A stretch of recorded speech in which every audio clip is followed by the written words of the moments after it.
అందరికీ తెలుసు. ఎవరెవరి దగ్గర డబ్బులు వసూలు చేస్తాడు, ఏం చేస్తాడు, ఎవరిని అడ్డం పెట్టుకొని చేస్తాడో కూడా తెలుసు. ఇవాళ నీ ఎమ్మటున్న దొంగలంతా క్రిమినల్స్ తప్ప నిన్న ఒక్క రైతు ఉన్నాడా? ఒక్క రైతు సమస్యల మీద మాట్లాడారా? ఇవాళ 14,500 నుంచి 15,000 దాకా ధర ఉన్నది. అయితే ధర పూర్తి స్థాయిలో లేదన్నమాట వాస్తవం. డిమాండ్ అండ్ సప్లై అది అందరికీ తెలిసిన విషయమే. ఇవాళ దాంట్లో కాదనేది ఏమి లేదు. దానికి సంబంధించి నిర్ణయం రాకముందే చంద్రబాబు నాయుడు గారు కేంద్ర మంత్రి అపాయింట్మెంట్ తీసుకున్నారు. ఇవాళ ఏదో ఢిల్లీ ముఖ్యమంత్రి ప్రమాణ స్వీకారం 2 కలిసి వస్తాయని చెప్పి ఆయన అపాయింట్మెంట్ పెట్టాడు. దాని మీద రైతుల సమస్య మీద మాట్లాడటానికి ప్రత్యేకంగా మాట్లాడతాడు. అసలు కనీసం మీ ప్రభుత్వం హయాంలో నువ్వు 7,000 మించకూడదని చెప్పి జీవో ఇచ్చినోడివి, ఆ జీవోని రహస్యంగా పెట్టినోడివి, రైతులకు అన్యాయం చేసినోడివి.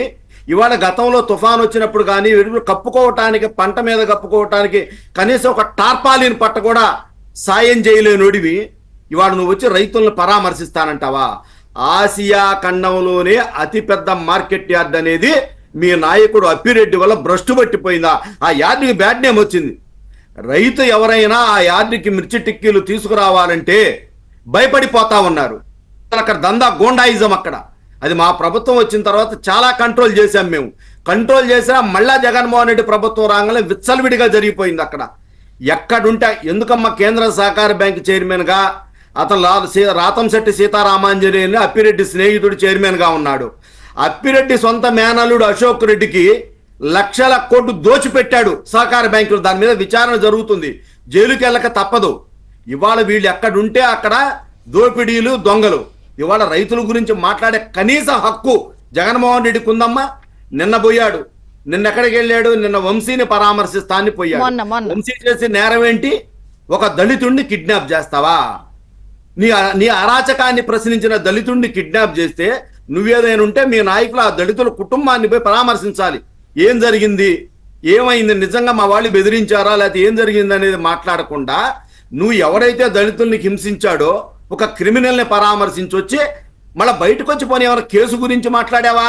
అందాల పోటీల గురించి మాట్లాడతాడు. వాళ్ళు అందంగా ఉన్నారు, వీళ్ళు అందంగా ఉన్నారు. ఏం మాట్లాడతాడు అసలు? ఏంటో ఇతని మానసిక పరిస్థితి చూస్తా ఉంటే మొన్న లండన్ పోయి వచ్చాడు. మందులు మారినయా లేకపోతే మందుల డోస్ ఏమైనా పెంచారా, మందులు పనిచేయటం లేదా అనిపిస్తా ఉంది.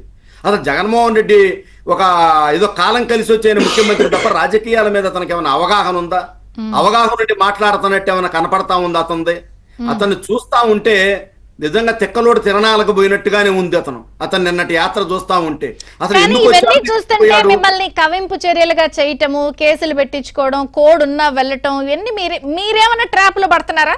ఊరికే డౌట్. మేమేం ట్రాప్ లో పడేటట్టయితే అతను బయలుదేరేటప్పుడే అరెస్ట్ చేయిస్తే మా చంద్రబాబు నాయుడు గారు కనుక ఇళ్లకి తాళ్లు కట్టి బయటకు వస్తున్నాడంటే ఆ రోజు ప్రతిపక్ష నేత చంద్రబాబు నాయుడు ఏ విధంగా హింసించారో తెలుసు. మేము ఎక్కడా కూడా అడ్డుకోవాలి. దానికో రూల్స్ ఉన్నాయి. కేంద్ర ఎన్నికల సంఘం ఉంది, రాష్ట్ర ప్రభుత్వం ఉంది, అది హోంశాఖ ఉంది. వాళ్ళందరూ నోటీసులు ఇచ్చారు, వాళ్ళు కంప్లైంట్ ఇచ్చారు, ఎన్నికల కమిషన్ కేసు కట్టారు. తప్ప మేము ఒక్కటే చెప్తున్నాము. మా నల్లపురం అనే ఒక దళిత బాలిక మర్డర్ కాబడింది. మర్డర్ కాబడితే జగన్మోహన్ రెడ్డి గూండాలు వచ్చి ఆ రోజు లోకేష్ గారు పరామర్శించడానికి వస్తే ఎంత హంగామా చేశారమ్మా. ఆయన మీద దాడి చేశారు. మా నరేంద్ర గారు, ధూళిపాళ నరేంద్ర గారి కారు అద్దాలు పగలగొట్టారు. అంటే మేము పరామర్శించకూడదా? అంబులెన్స్ కి ఎక్కించి హడావుడిగా పోస్ట్ మార్టం కూడా సరిగా చేయకుండా హడావుడిగా పంపించేశారు. ఆ రోజు లోకేష్ గారిని అడ్డుకున్నారు. ఇంటి